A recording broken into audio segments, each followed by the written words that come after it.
Hello and welcome to another Uncomplication. I'm Ryan, and my guest today is a dear personal friend and also the inventor of the Facebook like button. While I was at Facebook, I came up with an idea to solve a problem. I proposed the idea for the awesome button. We actually worked on this project for 9 months until we got it exactly right, finally launching the Facebook like button. As Elizabeth Gilbert said in her TED Talk, it's exceedingly likely that my greatest success is behind me. So wait, what do I do now? I did all the things right. You tell me what success looks like, and I'll do it. You tell me it's a good school, and I'll go there. You tell me it's a good job, and I'll do that. It's being healthy enough, and active enough, and spiritual enough, and conscious enough, and compassionate enough, and humble enough. And I'll do all of that. I will do whatever it takes to feel like enough. There's nothing wrong with any of those things in and of themselves. But in my case, they gave me a validation that I depended on. I needed it. From the first time I got that first A and the teacher said, "Good job," I was hooked. I understood the game and I was going to win. The problem was, the more approval I got, the more I needed. I finally reached a breaking point. I finally realized that the way that I had always been making decisions, it wasn't sustainable. And the reason I knew that was because of how hard I had become on myself. I was always pushing, always striving, always evaluating, always comparing, and yet I was always coming up short. So I knew something had to change, and I decided to start asking some better questions. I'm really excited about today because I have a dear friend and now a collaborator on a very exciting project, Leah Pearlman, joining me. So, welcome, Leah. Hi. Hi, all. And I think this is a very special episode because it is a couple years in the making, I think. And then for you, I think it probably has much deeper roots, which we'll talk about. But yeah, we are currently building a little project, a little company called The Welcoming Way. And I see in the background you've got a poster with some of the brand that we've been working on. Designed by Ryan here. Yeah. Yeah, so what I was hoping to do today was to just dig in and maybe do a little storytelling and see if we can kind of present to this audience what this project is, why we're so excited about it. It has a lot of your life and experience that kind of leads to our meeting, and then yeah, we can go from there. So Yeah. let's just maybe just talk a little bit about who you are and some of your backstory. Okay, great. Well, I think first I just want to acknowledge that I met you, Ryan, in the same way many of the people who are watching this video met you. A friend sent a link to one of your crypto videos along about 2 years ago, and I was and am still passionate about crypto. So that was the way that we met. And so it's one of these funny life stories that the context that brought us together is not really, I think, why we were meant to be friends. And we'll talk more about where that has transpired over the last couple of years. But yeah, I just wanted to acknowledge that fun fact. You never know who you're going to meet on a YouTube video. Yeah, and the first conversations we started having were in the crypto garden, and you just sort of started showing up on these calls. Then before long, you were running the calls, and before long, I just remember some of the early interactions where you were like, "Ryan, you're talking too much. Like, let other people talk." And I was like, "Yeah, but everyone's telling me that they're here because they want to hear me talk." You're like, "No, that's not why they're here." And I think right off the bat, you were great at challenging me and really everyone in the room at questioning our assumptions and actually going to the root of what we were feeling. And before long, we had, this big Zoom room full of mostly adult men talking about crypto, but all of a sudden having these very vulnerable sharings and tears, and it was pretty obvious right away that the way you were guiding us was different than just the, I don't know, happy hour round table chatting. And yeah, and then subsequently, I think I was going through some hard times back then, and we would get together, and just the way that you would ask me questions and kind of suss out the actual feelings I was having were also these kind of transitional points for me. So yeah, maybe just talk a little bit about what your approach is to dealing with conflict in your life, or um, when there is a challenge facing you, how do you hone in on it, and maybe where did that insight come from? Mm-hmm. Yeah, great. Um, so I would say in my younger years, through maybe even till I was about 30, I operated under the belief that what happens out in the physical world, whether it's, people, what's happening physically around me, my home, my environment, that would make me feel certain things. And often those feelings were uncomfortable. Let's say grief, anger, judgment, blame. And I would have to do something, change the physical world in some way in order to not feel those things. At the time, I wouldn't have necessarily articulated it that clearly. But I was someone I was bulimic for many years. So I managed all my emotions mostly by ignoring them or stuffing them down with food or trying to purge them out. It only was going through rehab where I started to see that that was really emotional management, not just body image stuff. By the way, Ryan, I'm just going to kind of talk, but if you want to interrupt or ask anything, yeah. Okay. Um, so I did, going through rehab started to give me some relationship with my emotions. And I was also studying in my mid 30s with a group called the Conscious Leadership Group that helped bring emotional awareness and intelligence, among many other tools, to businesses. And I had worked in tech for a long time. And so this was kind of an intersection of what I was good at, business, product management, and also what I was now becoming interested in, which is how to function well as a human. So it was during that time I was introduced to something called the Sedona Method, and we're going to talk about that more as this conversation unfolds. But what I learned through practicing the Sedona Method was that as long as there are emotions that arise in here that are too uncomfortable for me to face or deal with, I'm going to try and leave my own experience and manipulate the world or people around me to change so I don't have to feel this way. And if I just learn to be with those feelings as uncomfortable as they are and just let them move through and give me some intelligence if they have, or just let go, or maybe they're echoes from the past that I just need to face and feel, if I can have the tolerance to do that, then I set the whole world free and the people around me free from needing to be any particular way so that I don't have to face my own feelings. And I think what you're talking about, when I joined the crypto garden, I was very interested in crypto as a technology. And then what I noticed once I was in community, how many strong feelings were being avoided, whether that was greed or fear, a lot of fear, a lot of superiority. Those of us who are passionate about crypto can sometimes, myself included, feel better than other people who don't get it. Um, and I noticed we would kind of try to manage our crypto assets rather than feel the feelings. And so one of the things that really bonded me to you, Ryan, right at the beginning is as soon as I started to bring this up, you were so open to it, which not a lot of people are. Some people are like, emotions suck, like let's keep them in the closet where they belong and just solve the problems. And you were really open to this way of exploring.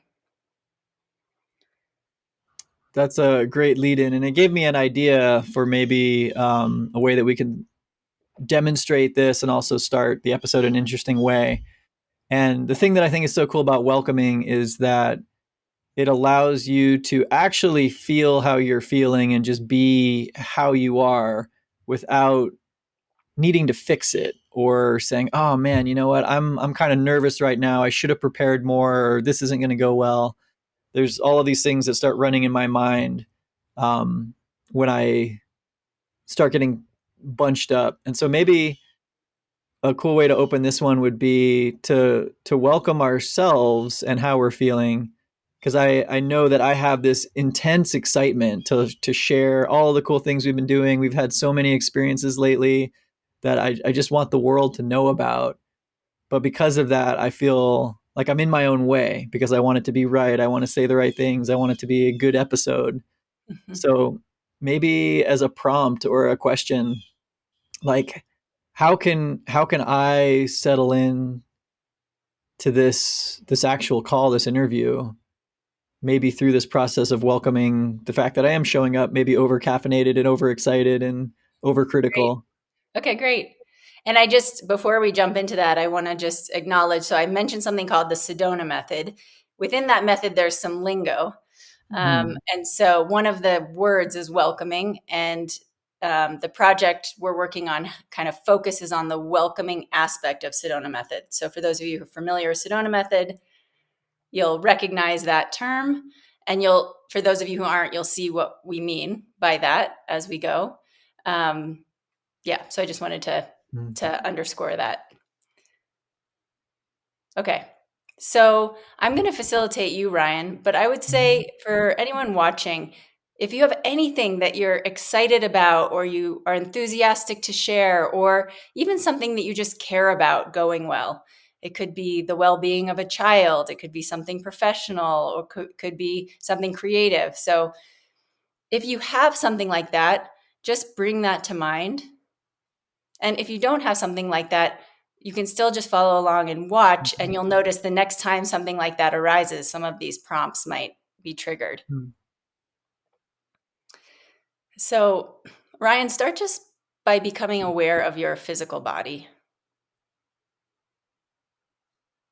and notice it in all 360 degrees. So often our attention is on the front side of our awareness. Start to notice the back side, the support behind you.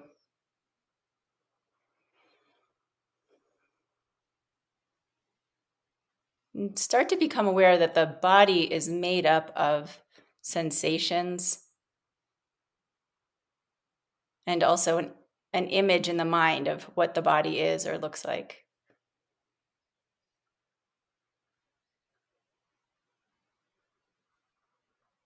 And as you're noticing a sense of a body, also become aware that you are not the body only, you're that which is aware of it. So start to notice awareness, that space in which the body exists.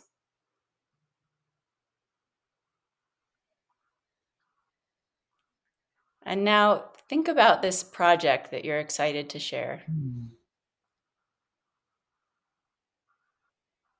And as you do that, notice the impact of your enthusiasm and your excitement on your physical body. Notice what it feels like to be excited.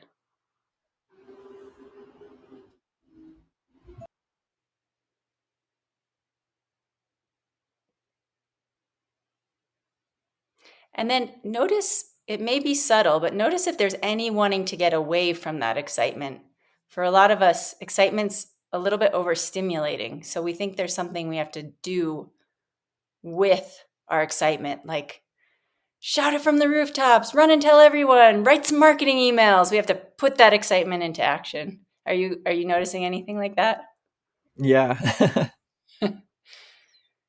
Yeah, so it's subtle, but that impulse to move almost faster than we can think is often a move away from actually just digesting and enjoying and feeling our enthusiasm.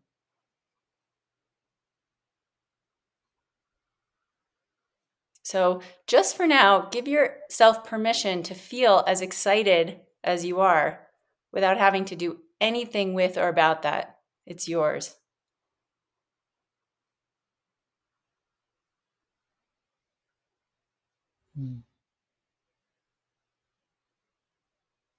And just to check, what's here now when you think about this project?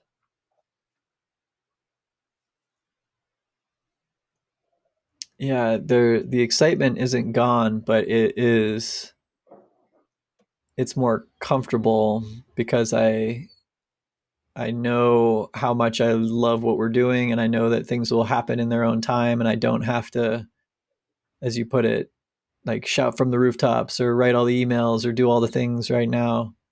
It's just kind of a confidence that we are we are doing the right things, even if that's sitting still sometimes, which is very hard for me. So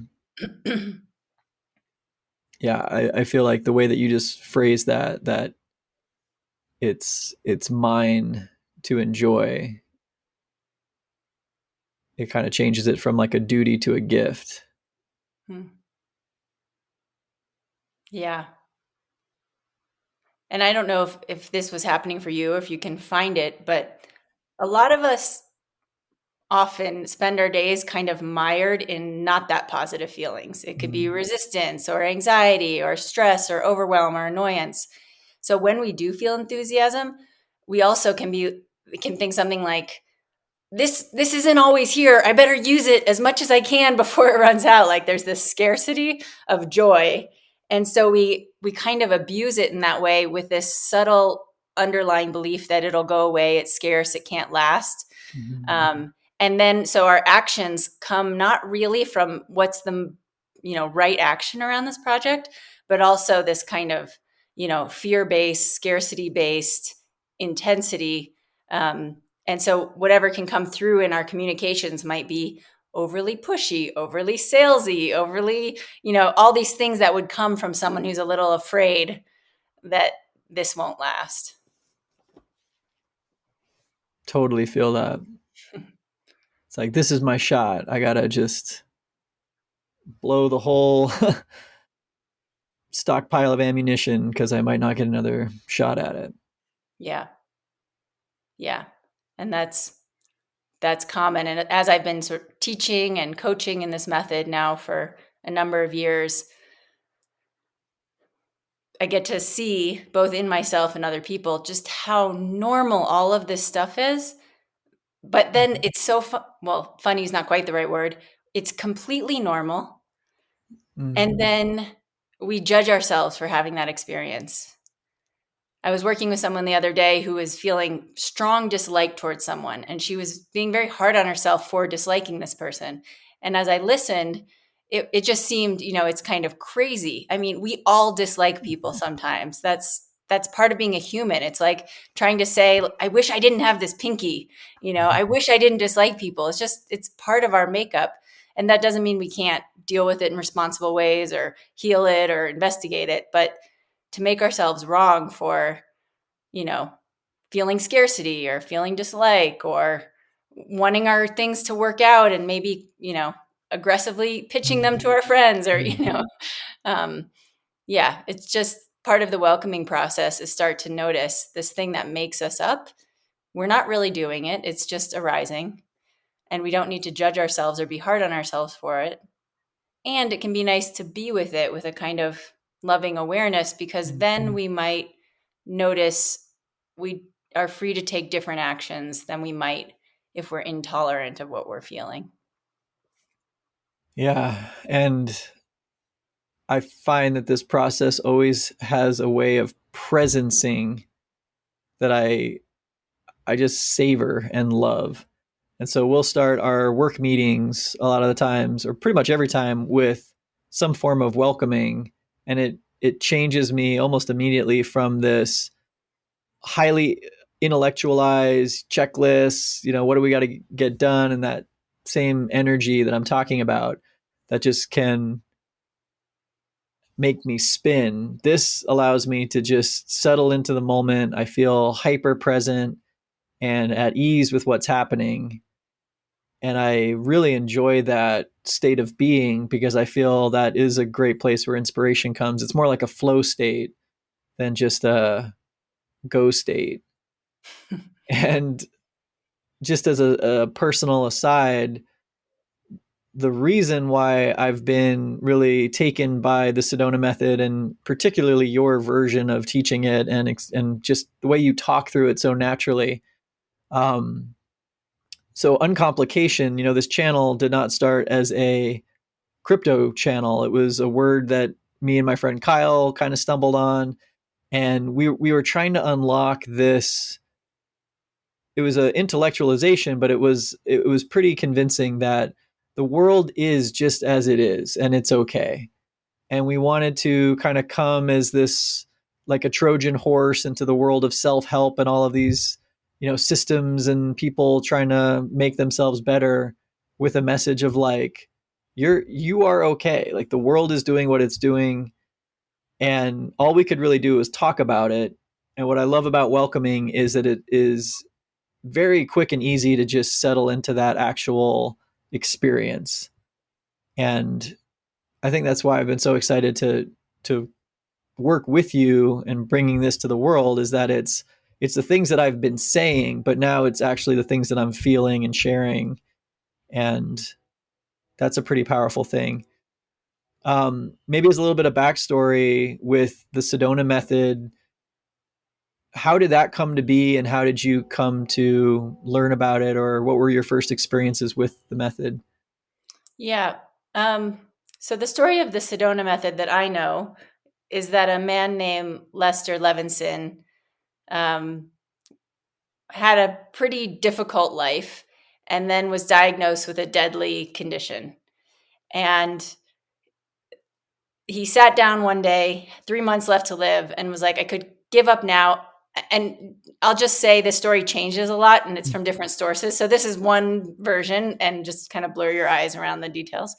Um, he said, I'm not dead yet, though. Why don't I just reflect? Like, how did I bungle this so badly? Mm. So he started revisiting his life.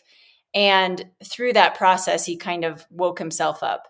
And there's a bunch of stories about how that is, or how that came to be. One is that he tried to go through every memory and every person and change his experience or his memory of that into love. Can I love that instead of resist that? Can I love that person? Can I love that giant financial loss? Can I love that, I cheated these people in this way? Can I even love myself in that? And so he was practicing turning all feelings into love, basically. Through that process, he woke himself up, became this incredibly clear, loving man. His body healed of all its ailments, lived for another 30 years, and he started trying to teach people this clarity. Through that, the Sedona Method was born. He had one student, actually, it's several students who have kind of taken the work in their own directions, but one student who inherited Sedona Method, his name is Hale Dwoskin, and Hale has expanded the method and added a lot to it over time. So my entry point into the Sedona Method was I was in Tahoe, and I was having a very familiar beginnings of a panic attack. And when these would happen for me, they would be extra scary. And for those of you who have something similar, because it wasn't just like, oh, I'm going to panic. It was like, I kind of feel like I'm dying. And I know from past experience, once these start, it could be weeks where I get launched into a kind of depression, or like nothing seems like it makes sense. Weeks, months. I mean, these were, whenever this panic would arise, it would sort of be the weather forecasts of the months to come. And so I was having that experience, and I called my mentor, Jim Dethmer, who's one of the founders of the Conscious Leadership Group. I told him what was happening, and I just said, help. And within 13 minutes, it was like going from a total, hurricane storm to like clear, sunny skies and birds chirping. Like, the panic was gone. The fear was gone. And I was just shocked. And I'm the kind of person that once I know something's good, I want to know everything about it, but I didn't want to ruin the magic. So we hung up the phone. I didn't ask him anything about it. 6 months later, another panic attack started arising. I was going through a breakup, and I was really not happy about it. Called Jim again. Same experience. 13 minutes, the feelings were just gone. I don't know if they were 13 minutes. It just makes a good story, but it's just short. And And then I said, okay, that worked 2 for 2. What did you just do to me? And he said, that was the Sedona Method. And I had heard of it, but kind of like you said, there's different teachers who teach it in different ways. And so the way he taught it really worked for me. So I think I signed up for a retreat with Hale Dwoskin, probably the next day, and went to my first retreat that spring. That was 7 years ago. And it's funny because any of you who are on any kind of, personal growth, self-help, spiritual path, you might recognize that some of the modalities have within them work hard and you will be free. Meditate 2 hours a day and you will be free. Or, get up at 4 a.m., meditate for 4 hours, and you'll experience all this transformation. And I had bought into all that. I was a hard worker in school, a hard worker in work. So when I kind of shifted to spirituality, self-help, I became a hard worker at that. And then I showed up at the Sedona Method retreats, and Hale was kind of like, do it, don't do it, doesn't matter, you're not in control anyway. You'll either do the process or you won't, and that's good too. And for the part of me that liked to know, if you do this, then you can accomplish this, that was incredibly threatening and uncomfortable. And so I called the retreats boring. I'm not sure anything's happening. I wouldn't recommend it to anyone. They're not that interesting. And yet I just kept going back. There's something that was relaxing in me that I couldn't name and I didn't even notice, but it was just enough to be like, okay, I'll go to one more retreat. And I liked the friends I was meeting. I liked the city of Sedona. So I just kind of kept going. And then all of a sudden, only a couple of years ago, it kind of hit me that all the work I was doing in the Sedona Method had worn away the belief that I needed to change or fix anything at all. And it doesn't mean that thought doesn't arise still sometimes or often. It just doesn't stick nearly as much, and I'm not going to make big changes or reorganize my life because of a thought. Yeah. That's a powerful story, and knowing you as well as I do now, because we've spent a lot of time together in the last 2 years, and it always is apparent to me that when you're facilitating, you're coming from a place of deep personal experience with a lot of these thoughts and feelings. And so the way it just flows from you, it's clear that you're not just reading from a page of a book, some formula, but you have this really special insight into how our thoughts and emotions feed off each other, cycle around each other. And I believe that you have been in a lot of these states at different times in your life. So when you're talking about it, it's like a bad analogy, but like an auto mechanic who can just like, oh yeah, that part's on the left, that's on the right, jiggle that, see what it does. And to have that kind of an awareness when you're sitting with someone who has a challenge that they're going through, I feel like if your friend got you there in 13 minutes, I bet your record is probably even less than that. And I remember similarly, there was a couple conversations that we had when I was really going through some tough stuff, just carrying all of this story with me and beating myself up and just feeling lethargic and purposeless. And there were a couple conversations where you also just kind of did some welcoming with me, and I didn't know what it was, but I was, almost instantly judo thrown into tears and real feeling and facing these things that I was trying to run away from. I remember meeting you in the bookstore in Boulder, Trident Books, and we were out on the patio, and there's people all around, and I'm just like sobbing because you have me like facing, what if I'm a failure? What if, so there's just this kind of willingness to go into the reality or the perceived reality of what we're experiencing. And then, at least in my experience with this method, it's always so much more comfortable to just acknowledge what is here than to think that I need to fix it or it needs to be different or I need to change. And just being given that opportunity to feel failure or to feel excitement or to or to not do anything. Like I love that about this method. And I, I sense that people want results, or they want something measurable, even like you said, going to the retreats. And it's like, where's my progress? Where's my gold star? Where's my, am I enlightened yet? And what I've really enjoyed about working with you specifically and then learning more about this method is it is so human, and it is so in recognition of our, I would say, inherent divinity, that it's really gentle. It's really it honors the person just as they are. And I've noticed this as I've been talking to more people and using some of these methods, that I'm just a better listener. I'm able to sit with someone and just allow them to be them without thinking that they need fixing, or, oh, let me help you solve that, or, oh, have you tried this?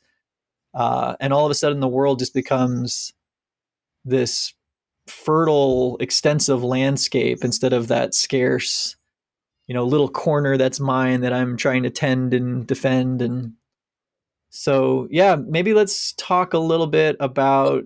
Just Oh, go before ahead. you do that, can I just comment on a few things you just said? Totally, yeah. So I'm really glad you brought up that last part about when people are expressing distress, and then we, out of love and care, and we want them to feel better, we often try to help. And one thing I've learned in the practice of doing this, and it takes a lot of courage as a coach, but like you said, I spent about 5 years practicing on myself first only.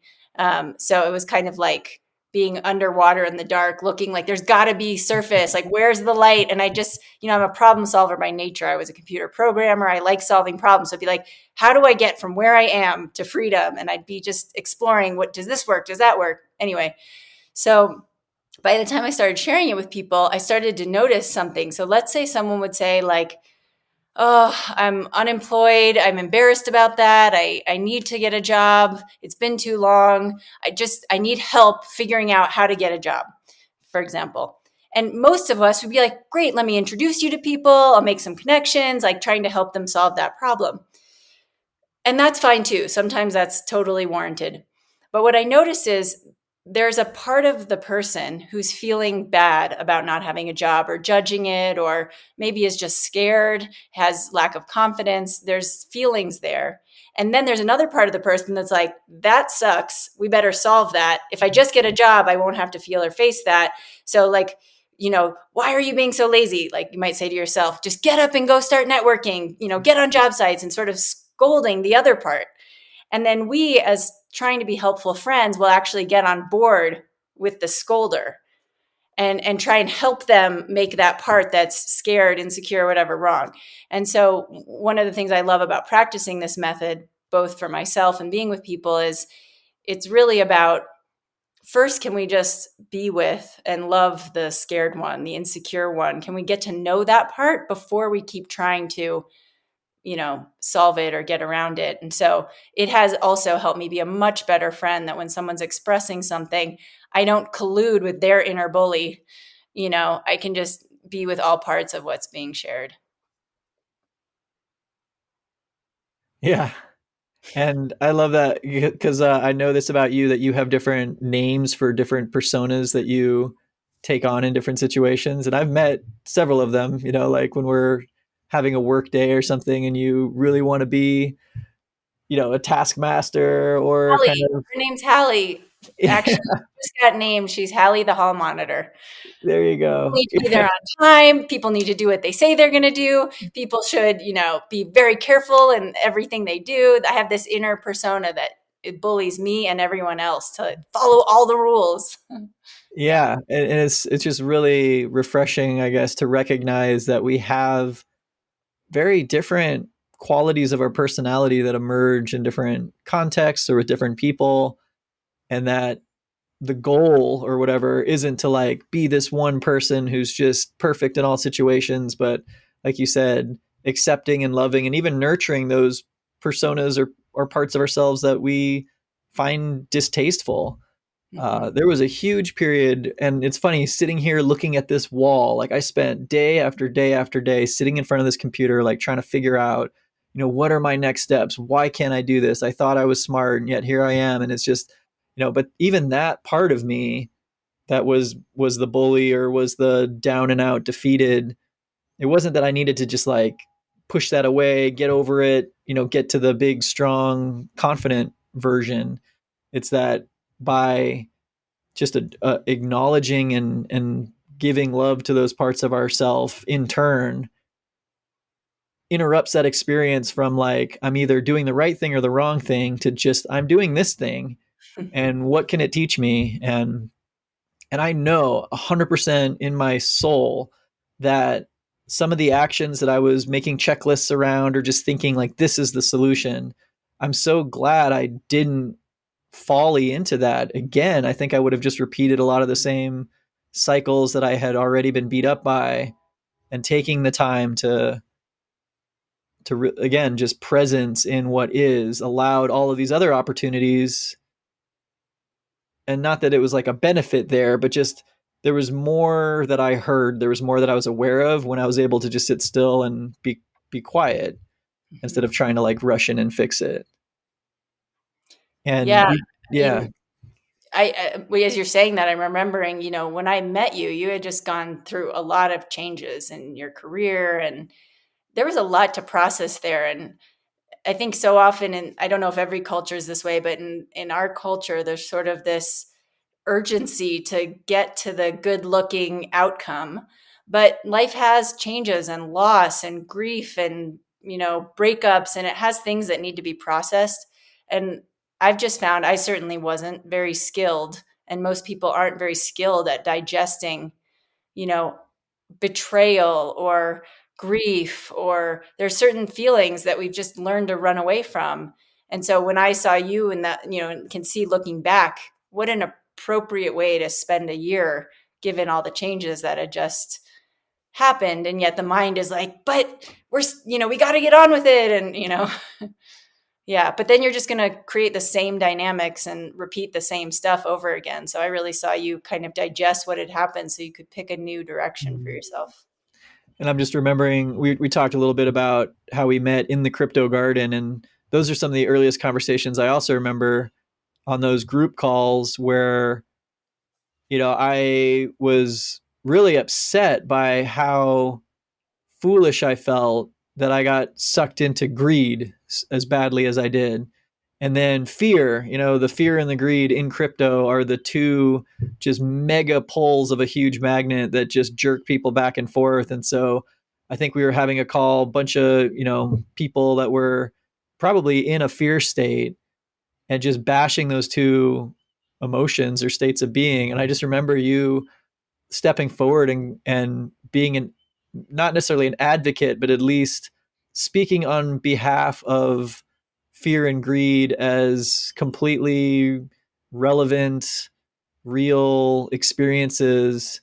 It's like, hey, maybe the answer is not to like just run from these things or say they're bad, but to just sit in them and see what they feel like. And that was pretty amazing, I think. And a lot of the conversations that we had in those weekly calls just got to such interesting places because we weren't like, that's the bad guy, let's get him. It was like, well, this is a part of human nature. We're all kind of feeling it. Can we just let ourselves feel fearful? And can we let ourselves feel resistance to that and feel foolish for it? Or I don't know. Again, it's that kind of human or humane self acceptance, which is so difficult in my experience, that we are, or at least I am, way harder on myself than anyone around me is. But those arguments are so convincing because I know myself so well.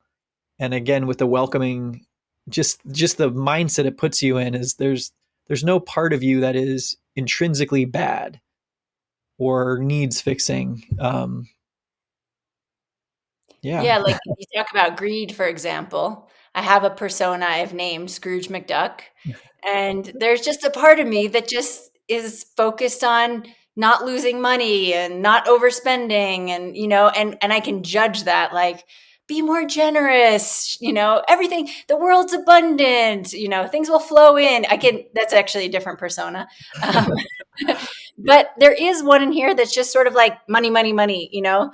And for a long time, I was so embarrassed by the fact that I would have those feelings that I would actually pretend I didn't and then like overspend and overgift just so it didn't look like I was greedy or stingy. But then I would to the part of me that's actually conservative around money, that would really stress me out, you know? And in fact, anyone who would ask me for money, I would have to give it, or ask for a loan, I would make it. Like I wasn't allowed to say no because I did not want Scrooge McDuck to be outed. And one of my other teachers, Diana Chapman, really taught me to start to play with these personas. And it can be so funny, like when it's happening, instead of hiding it, denying it, and then overspending, just to like, money, my money, I'm keeping my money, and just like make it goofy, make it silly. But then I can also feel, oh, there's a part of me that's just scared. Like you can't count on things change in the world. Like just get to feel the fear and take care of it as like a little scared part of me, as opposed to, shaming it and then freaking out even more by overcompensating. It's just so funny how our intentions are almost always innocent and our strategies can be incredibly ineffective. Yeah. I Yeah. feel a little vulnerable that I just outed Scrooge McDuck on here. I will say, so there comes that too. But then I just have to remember, like, I've yet to meet a person that doesn't have at least a little bit of Scrooge McDuck, so it's fine. Yeah. I'm just reflecting on kind of the long story here. The work that you were doing, your career, and then going into the self work as kind of a next phase of that same energy that you have, which is really powerful. Like I think you are just the type of person who, when you have intention around something, it's hard to stop you. And so I can see how much that love and attention and effort went into the project of self work.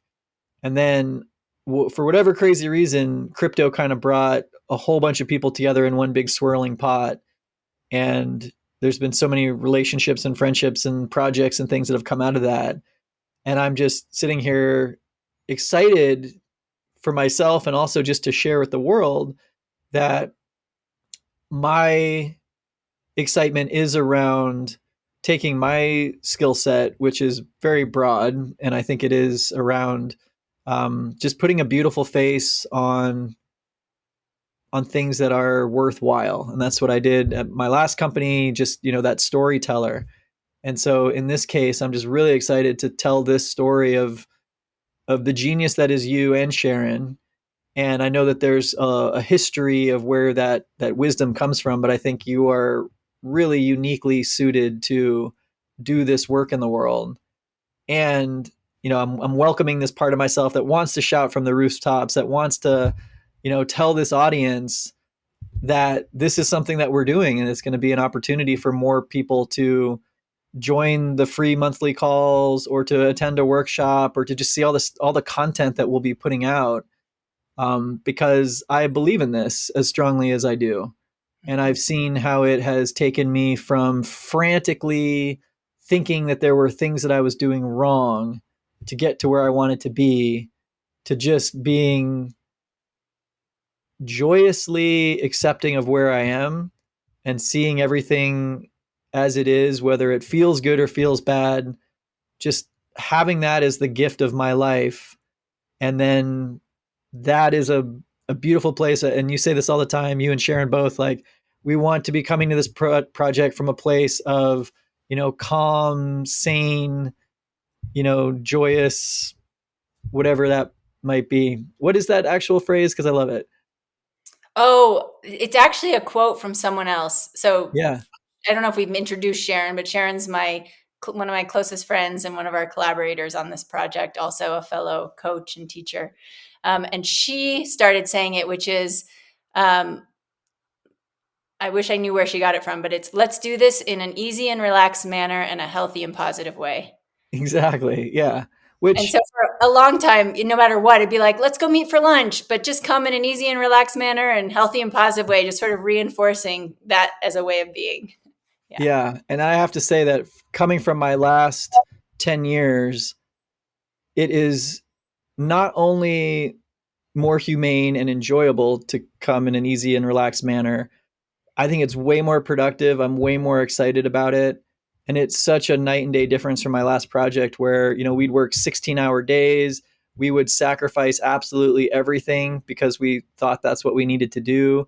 And it was a pace that I see. I mean, I might project it, but I see it in a lot of businesses that I consult with, or just that type of person who is an entrepreneur or is um,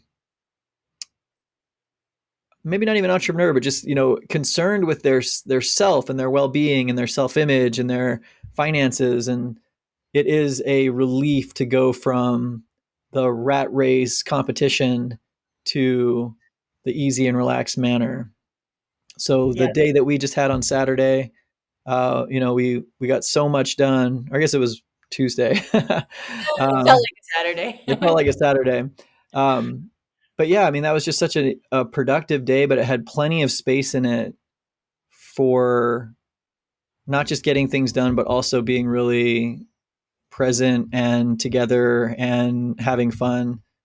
And so I just see, we're doing our next workshop is around career transitions, which I think is very timely. And even though I feel a little bit, no, I actually still feel pretty much in that sweet spot of like, I'm still in transition from that past life to this new one. I just think it's going to help so many people around these different topical areas change the way they approach finding a new job or starting a new business or a relationship or whatever the workshops end up being about as we plan out the schedule. I'm just excited to see that take root and maybe ease some of the pedal to the metal intensity that this culture seems to run on. Yeah. Yeah. As you're saying that, what comes to mind is we did a facilitation. I think we did it on your channel Mm. about kind of your relationship with art and being a creator. And I just think for those who didn't see it, it was such a brilliant example of how this works. And I do you mind me sharing a little bit about that? Go for it.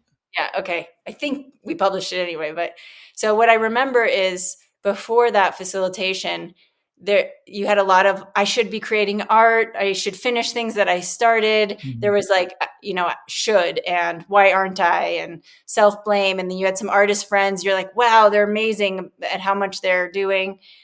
And so we did a facilitation where we found there was a fear that if you were to do what you love, no one would care. Like the whole theater would empty out. Like if you were to actually be true to yourself and your artistic impulses, um, the theater would be empty and you'd be alone on stage with the image.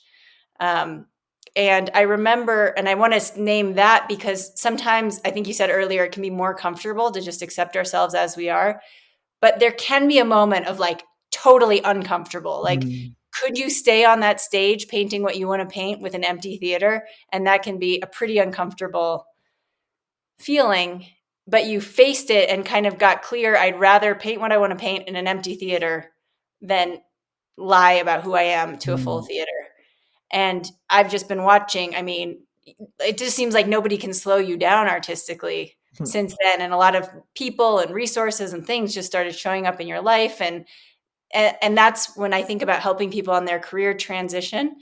It's less about, to-do lists and what do you do to get the next career. It's more about facing and feeling whatever it is that feels most terrifying or most uncomfortable, whether it's deep lack of self-confidence or a feeling of anger, hatred from a mistreatment in a previous job, or there may be some wound in there that hasn't been dealt that would make a person sort of skittish from moving into the direction they want. Mm. So that's what we're going to be focusing on in this upcoming workshop is healing the blocks to, living into what's next. Yeah, I'm glad you brought that up because I have a visceral reaction even when you remind me of that conversation because I was both gifted and tormented by the YouTube thing. It's just this giant weight of so many people and so many expectations and The algorithms on YouTube are constantly driving you towards the type of content YouTube wants, which is the opposite of the type of content I wanted to be making in the world. And I remember that conversation and actually that image of the empty theater, Carnegie Hall, and I'm the only one up on stage because everyone was there and then chose to leave.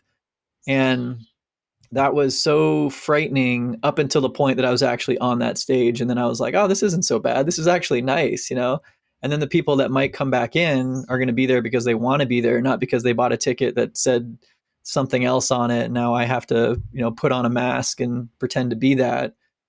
And that's a great example. Yeah, super uncomfortable, like painful, gut wrenching. But I was able to almost practice that and just accept that. And then from that point forward, I've had almost no feelings of should around YouTube. And that has been so liberating because I don't think I could have been doing all the artwork. I have a studio space now. I have a show tomorrow. It's my birthday too. Like all of these things that are just happening there. And I'm able to give them the attention that I want because I was able to face that empty theater and just be like, yeah, so that's a good example. Yeah, and that's one of those ones where like I could facilitate you through it because I worked at Facebook in the really early days. I was known as one of the creators of the like button. Like I had achieved like this somebody status, but I was not happy. And um, I needed to leave and I needed to find something else. But I was still living in the Bay Area where there's a lot of kind of accomplished people. All the people I knew, when I compared myself to them after I left, they'd started new companies, many of which you've all heard of. It was like this constant feeling of failure compared to what I had been and what the people that I knew had become. And I remember just going through something very similar to what you're talking about when several of my former friends and coworkers were got this article in a very prestigious like New York Times or something about how amazing what they'd done. And I just remember sitting there in this like despair of self-loathing, but I had already found the method at that point. So I just let myself just burn into nothing. And then I remember as nothing, I felt so free. I could go where I want. I could do what I want. I really was learning how to cook. I could just shop at the farmer's market and cook as opposed to like trying to get into some prestigious, magazine or whatever podcast, whatever my life before had been, but was leaving me really empty and depressed. So yeah, I just want to say I have a similar journey in my own way. Yeah. And I don't want to say the world needs it, but I know a lot of people, and in my own experience, I, I have a deep suspicion, let's call it, that the way young people are programmed to perceive certain things as milestones for their self-worth is just a very difficult environment to be living and thriving in. And Mhm. so I don't think the world needs to have uncomplication or find welcoming, but I know it's an opportunity. And I know that a younger version of myself, I wouldn't change anything I did. I'm so glad for the experiences that I have had, the person I was, whatever motivated me, whatever, delusions of wealth and fame or just helping the whole world.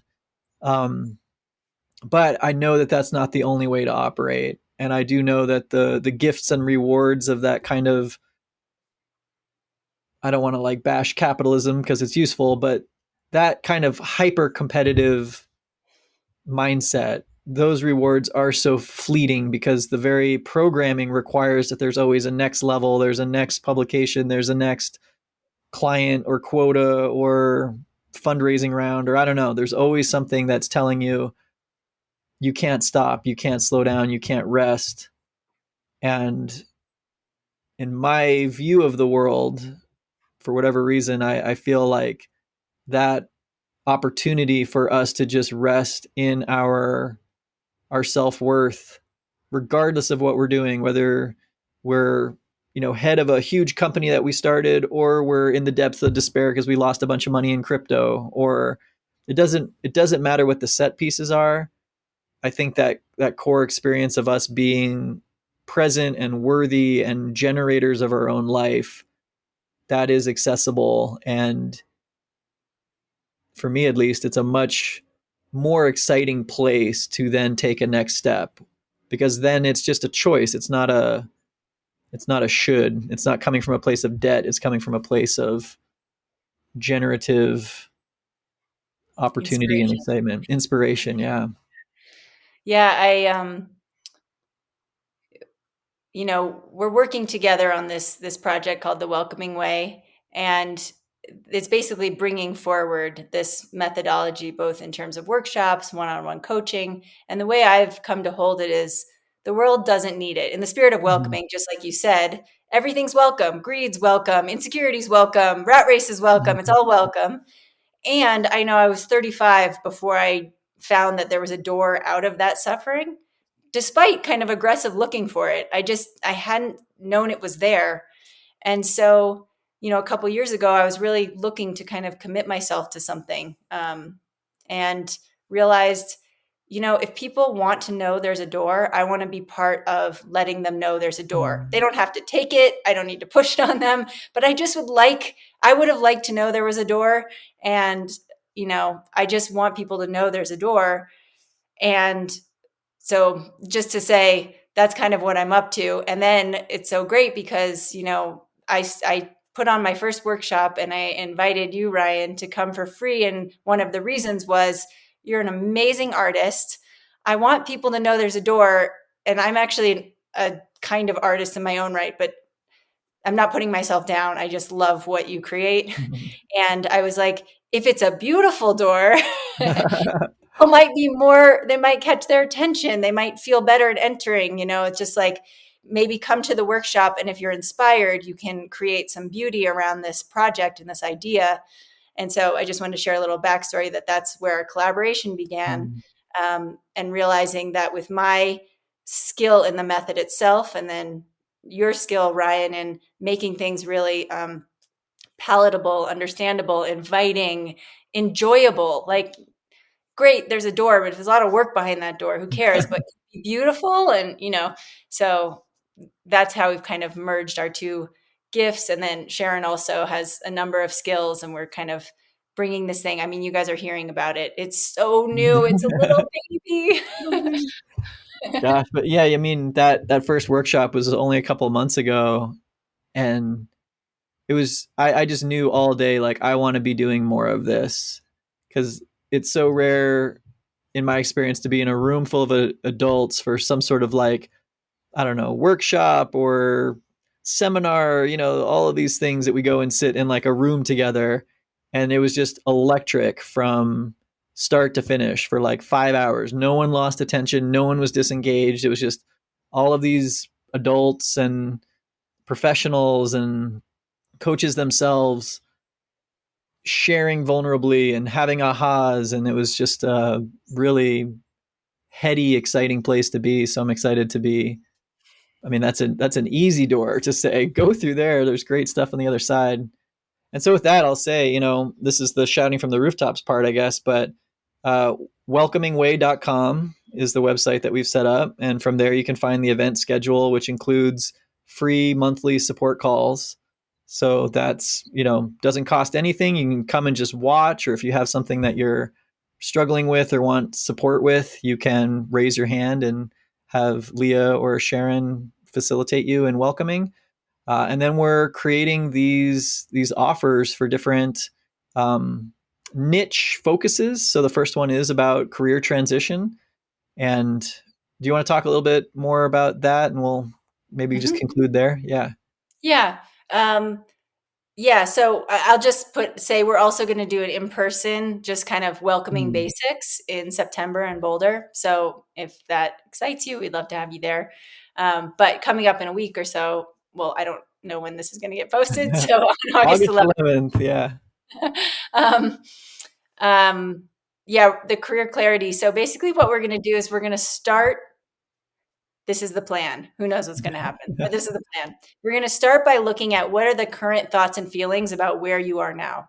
So if you're at a job, but you wanted to expand and you're not sure how to do that, if you're just been laid off, if you have been in your job a long time and you're wanting a change, whatever it is, we're going to start by looking at the thoughts and feelings about reality as it is. and kind of face and feel what's there, so that your next step doesn't come from trying to avoid those feelings, but we kind of heal that so that then you can just be with creativity. So that's the first part. Then we're going to look at past jobs also. So any past jobs that might have introduced a little bit of, I never want to experience X again, or something like that, that might have created limits on what you think is possible. So sometimes, you had some bad experience, and then it's kind of like anyone or anything even close to that, I'm going to avoid, but that can really limit the options. Also on that one, I think past experiences where maybe you were with a certain title or a certain pay level or a certain prestige, Good and it's like, one. oh, I can't go less than that. I need to Yeah. be a step above. I couldn't. Yeah. That's a great one. Yeah. So we're gonna have a lot of open-ended prompts, some journaling, so people can, you can take time seeing what has gotten stuck in my unconscious that may be limiting what I can imagine for myself. Um, and we're going to have some games. We're going to have some one-on-one, connection with, partnership. We really like building community as well as sharing this model. So there's just be time to connect. And then we're going to start looking at, okay, what's your dream? What do you imagine? How much do you want to make? How much do you want to work? What do you want to be doing? What do you want your body to be doing? And we're going to vision that, not to make it happen, but to actually bring up any resistance to deserving or any worthiness. So often we have a dream that we won't even let ourselves think, because before we think it, or as we think it, we start to feel like that'll never happen. That's not possible. That's not for me. That'll be too hard, or whatever in our resistance. So you wonder why you can't have it. We can't even think about it half the time without it deflating us. So we're going to go through the experience of being with the resistance that comes up when we even try to dream something that we might love.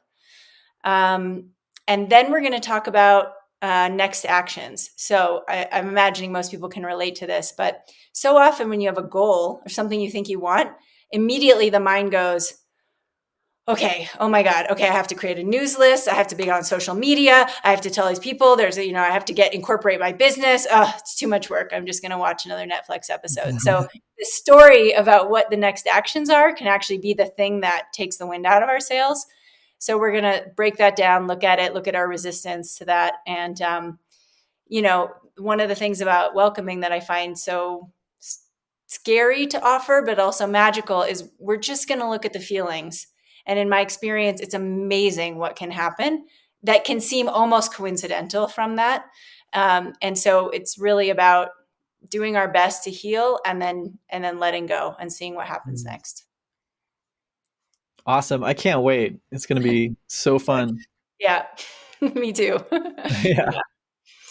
Yeah. And we're dreaming up more opportunities, more workshops. The cool thing is that the Sedona Method kind of exists on its own as this set of tools for inquiry or just experience. And then the fun that we're having is, how can we apply it to this? How can we apply it to this? How can we kind of focus in on, a specific challenge that might be prevalent for a lot of people right now, and offer that while also teaching the method so that, self-facilitation, or, I have used it so much where, like you said, I have a set of actions that I need to take. Maybe one of the things on the list, I just have a ton of resistance because it involves a person I don't really want to be in contact with, or it's about my taxes or whatever. And just like a few minutes of self-directed welcoming can just allow me to not avoid it, just feel it, all right, it's felt, it's done, now let's just get it done. So there's so much benefit, I think, to just having these tools yourself to apply to what's for dinner tonight, or what am I doing this weekend, or yeah. uh, there's really no end to. I was just going to say, what you just shared reminded me. I was telling my partner Vince last night that I feel like resistance is my office mate. That there's this kind of resistance that comes up so often, and I'm so glad I have these tools, because if I were to believe the resistance, I would never be able to do anything. But I love just being like, it's my office mate. It's sitting next to me a lot of times. There's resistance. If I can just let it be here, then I'm free to actually file my taxes on time if I want, rather than if I were to let resistance win. Instead, not try to deny it either, but just let it be here. Awesome. Yeah. Cool. Well, this was great. And yeah, the cat's out of the bag now. I've been kind of teasing it and mentioning I'm working on this project. I'm really excited. And so I am really excited to, yeah, pull the curtain off the thing on the table and reveal this beautiful project that we're working on. And yeah, I invite anyone watching who's interested to check out The Welcoming Way, welcomingway.com. And to, yeah, stay tuned here. I'm sure we'll have more conversation in the future about a lot of these things. One thing I do just want to say real quick, I'm sure Ryan will put some links and stuff. But because our next workshop is around job transitions, I just want to say we've decided to make the cost very flexible. So if you're interested in coming, but you're in any kind of financial straits because of your job situation, you can just email us at hello@welcomingway.com. And we'd just love to have you there if you feel like this is for you. Awesome. Yeah. All right, Leah. Well, thank you so much for taking the time and can't wait for the next things we do together. Yeah, me too. Thanks, Ryan. All right. Cheers. Cheers.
I finally reached a breaking point.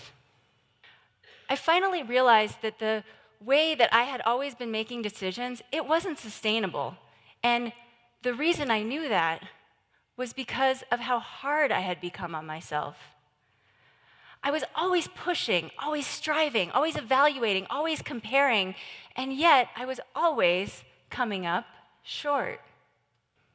So I knew something had to change, and I decided to start asking some better questions. What do I care about?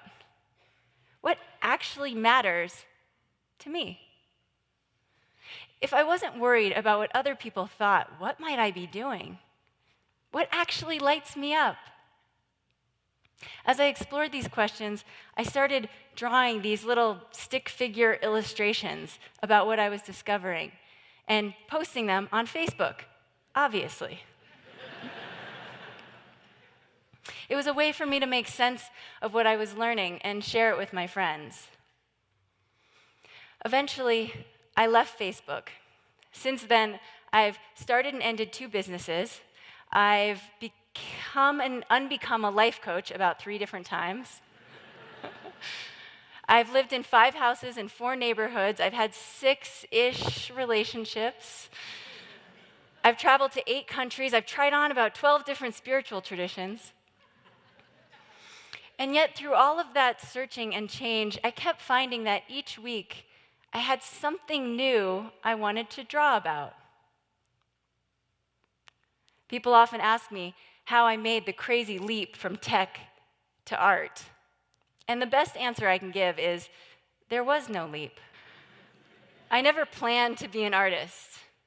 It's just what I found myself doing when I wasn't telling myself I should be doing something else. For me, there's no push in it, no plan, no agenda. It's just what I'm drawn to do.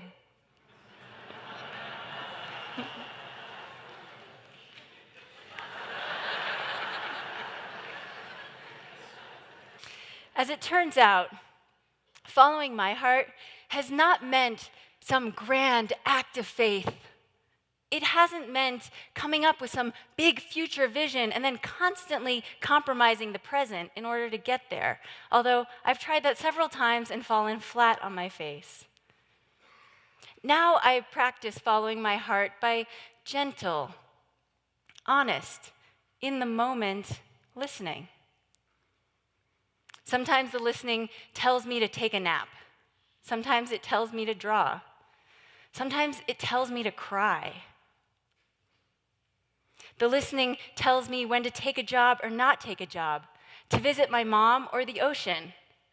The listening will tell me when to take a chance or when to dance. The listening tells me when to say yes, when to say no, and everything in between. Now this, what I'm talking about, it is simple, but it is not easy.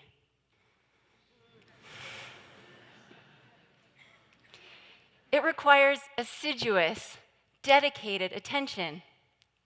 It often asks for ruthless and sometimes incredibly uncomfortable honesty with myself and with others. And it needs endless compassion for the difficulty of learning to trust the validation that comes from within. I've found it nearly impossible to find my inner knowing when I'm constantly calibrating my preferences, my passions, my purpose, based primarily on what I think others are thinking of me. It is awesome to create and share things that people love. It's what I do.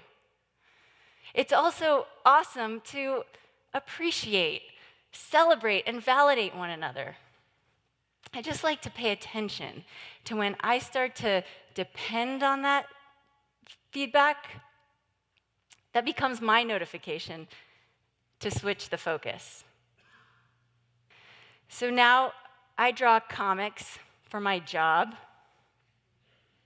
My new A+ stands for alignment. And this is my favorite sweatshirt. I can't tell you where any of this is going. I can't tell you my plans because I really don't have many. All I know is that when I let go of the need for external validation, and when I finally allow myself to just do what I do and be who I am and like what I like, I finally know I'm enough. Thank you.